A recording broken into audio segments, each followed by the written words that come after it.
Hello students, I hope you all are doing well. In the previous video we started up with the lesson The Vedic Civilization and we completed part A of the lesson. In today's video we'll complete the remaining portion of the lesson. So before starting, let's have a quick recap of what we had already done. So let's begin. The Vedic civilization flourished from 1500 BCE to 600 BCE. And Aryans are the founders of the Vedic civilization. Aryans were warlike people who have been believed to come from Central Asia. The Aryans who came to India were called the Indo-Aryans and they first settled in the area known as Saptasindhu. Now Saptasindhu is referred to the region around the seven rivers, Indus and her tributaries, that is Jhelum, Chenab, Ravi, Beas, Satluj and Saraswati, and this area was named as Brahmavarta by them, which meant the land of gods. Then we studied about the historical sources of Vedic civilization, which were two, that were the literary and the archaeological sources. Now, under the literary sources, there were Vedas, Upanishads, Brahmanas, Puranas, Aryankas, and epics. Then, in the archaeological sources, was the pottery. The next we come to is the literary sources which we had studied. Now, the Vedic literature or the Vedas are the most important, and the word Veda means knowledge. And there were four kinds of Vedas which we had studied: the Rig Veda, the Sam Veda, the Yajur Veda, and the Athar Veda. Then we studied about what does an epic means. Now, an epic is a long narrative poem recounting the deeds of heroic or legendary figures. And there are two main epics, the Mahabharata and the Ramayana. The Vedic period has been divided into two parts: the early Vedic period from 1500 to 1000 BCE and the later Vedic period from 1000 BCE to 500 BCE. Now, next were the archaeological sources, which included some distinctive pottery called the painted greyware. And this painted greyware was found at the excavation made at Hastinapur and Atranjankera. So, up till here was the recap. So, let's begin with today's lesson. Now, as we know that the Vedic period has been divided into early Vedic period and later Vedic period. So we'll study about these two periods separately. So let's start with the early Vedic period, which is also known as Brahmavarta, which started from 1500 to 1000 BCE. So we'll start up with the political organization. Now, the Aryans were divided into many tribes, and each tribe settled in a particular area, and a number of villages sprang up because of this. Now, as there were many tribes, then each tribe had a leader which was known as the Rajan. The Rajan was also called the king, and he had to perform both military and religious duties. And his chief duty was to protect the tribe and his territory. Now, the king was assisted in his work by Senani, that was commander in chief, and the Purohit, that was the chief priest. Then the head, that is the village head, that is the Gramani, which helped the king. The Gramani looked after the village administration and it kept a fighting force ready to help the king in times of war.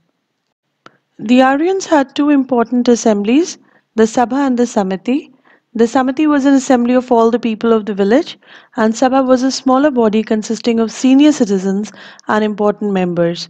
Now, these assemblies checked the power of the king, and the king treated them with great respect. The Sabha gave its advice to the king on important matters. Now, next we'll study about the social life, and in that we'll study the family. The Aryans lived in villages, and each village was called the Gram. The village consisted of a number of families, and the society was patriarchal at that time.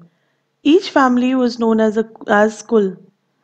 The eldest male member of the family was considered the head, and he made all the decisions which others had to accept. The head of the family was called Grihapati. Next, we'll study about the status of women. Now, the women were respected and treated at par with men and given education. The wife was husband's partner in all religious and social ceremonies.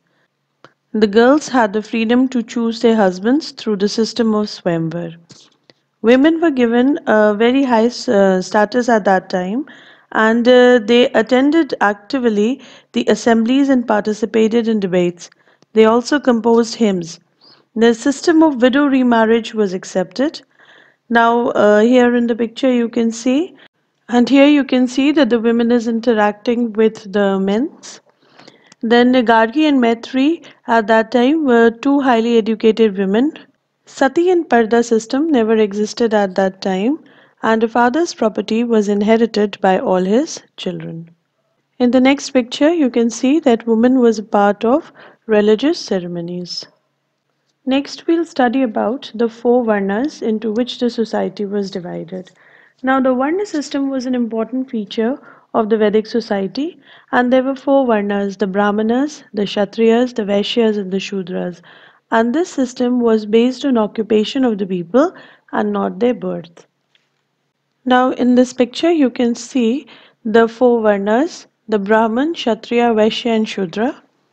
The teachers were called the Brahmanas, who also conducted religious ceremonies. The Kshatriyas were rulers, administrators, and warriors. Then the farmers and the merchants were called the Vaishyas, and the group that served all the three classes were called the Shudra, which also comprised the artisans and laborers. Now, during the early Vedic period, the Varna system was flexible and no restrictions were placed on the occupations. Now, the next one which we'll study is the religion. The Aryans worshipped nature and its forces like the sun, earth, sky, wind, rain, and fire. And here in the various pictures, you can see they are worshipping nature. Now, these became their gods and goddesses. Prayers were offered to Agni, the fire god, Varun, the water god, Indra, the god of rain and war, Surya, the sun god, was very important. Now, Indra was also a very important god. There were no temples or images for worship. Yajnas were performed, and worship was carried out in the open with simple offerings and chanting of hymns. Next, we come to the food of the Aryans, which consisted of fruits, vegetables, barley, then dairy products such as milk, ghee. Then sometimes they used to eat meat also. The Vedas refer to the consumption of drinks like som and sura. Sura was an intoxicating drink consumed on festivals, and som was taken only during special religious ceremonies. Next, we come to the dress of the Aryans. The Aryans dressed in clothes made of cotton and wool. Men wore dhotis and turbans. Women wore saris. Both men and women wore ornaments made of gold, silver, and other metals. And here in the picture, you can see that the man is wearing the turban and the jewelry which belonged to the Aryans. Next, we'll study about the various amusements of the Aryans. Now, the Aryans liked chariot racing, hunting, gambling, singing, dancing, playing musical instruments, and they loved to play the game of dice. The flute and the drum, the lute were their favorite instruments. Next, we'll study about the economic life of the Aryans. Now, in the beginning, the Aryans were pastoral, that is, they were nomadic. Later on, they settled down and started living in one place. The Rig Veda mentions the importance of cows at that time because they were worshipped. Agriculture and cattle rearing were the main occupations at that time, and the farmers had a fair idea about the various seasons of farming. Now, the other occupations which were found at that time were pottery making, weaving, carpentry, jewelry making, etc. Chariot making was also an important occupation, and here you can see that the people are involved in making for pottery and in various other industries. Now, the priests occupied a prestigious position in the society. They not only conducted the religious ceremonies and sacrifices, but acted as teachers and doctors. They knew about the medicinal herbs and plants and attended to the sick. The cattle was considered as a symbol of status and wealth in the Aryan society. The greater the number of cows a person had, the richer he was considered. A person owning many cows was called a Gopati. The Aryans introduced horses in India. Horses were used for drawing chariots. Now, the ownership of a chariot was regarded as a status symbol in the Vedic society. Boats were used for water transport. Next, we'll study about the later Vedic period, which started from 1000 BCE to 600 BCE. This period was also known as Aryavarta. Now, the Aryans settled in the Gangetic Valley. Now, this period has been reconstructed on the basis of two sources, the Vedas and the epics, and some of the archaeological remains.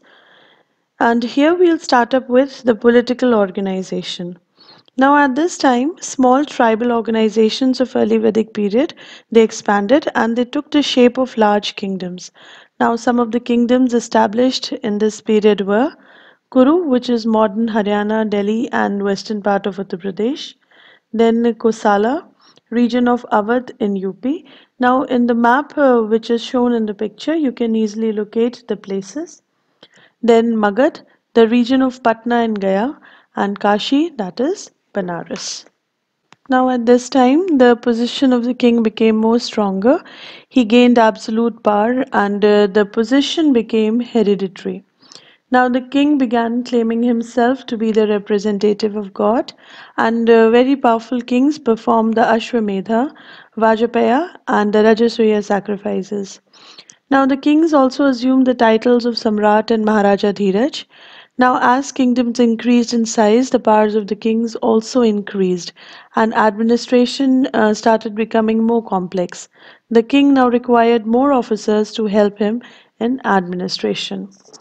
And at this time, the Senani became very important as he helped the Rajan, that is the king, to expand his territory. Now, the other officer who gained importance was Sangretri or the tax collector.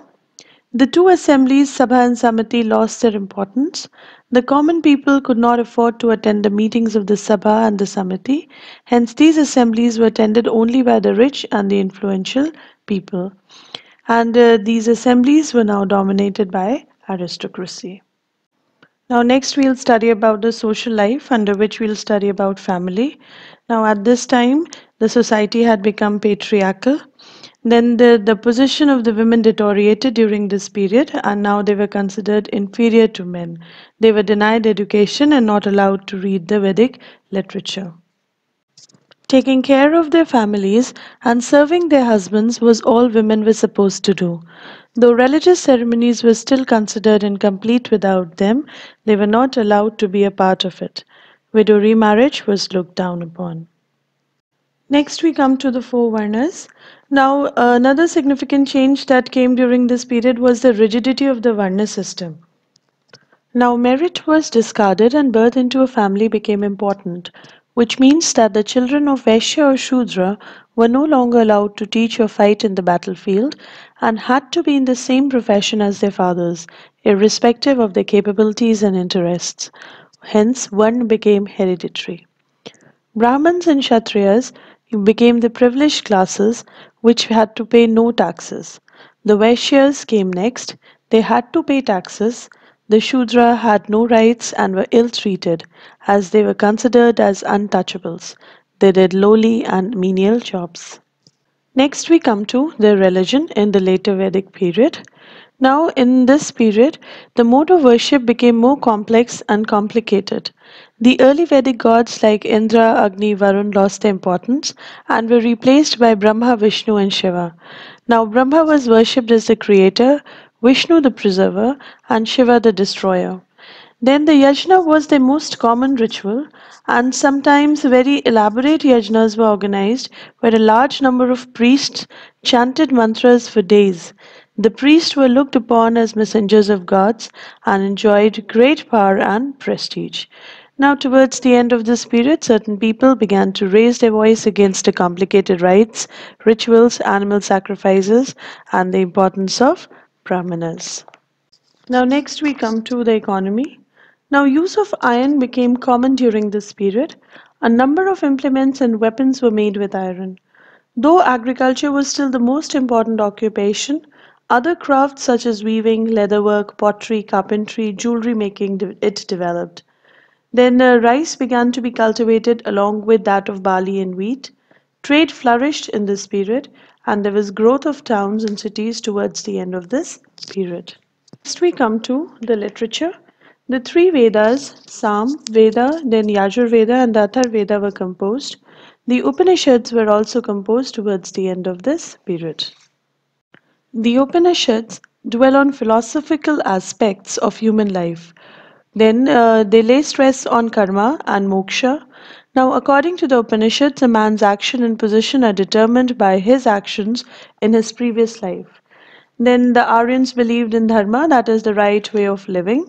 As the time progressed, superstitious and misbeliefs crept into this religion.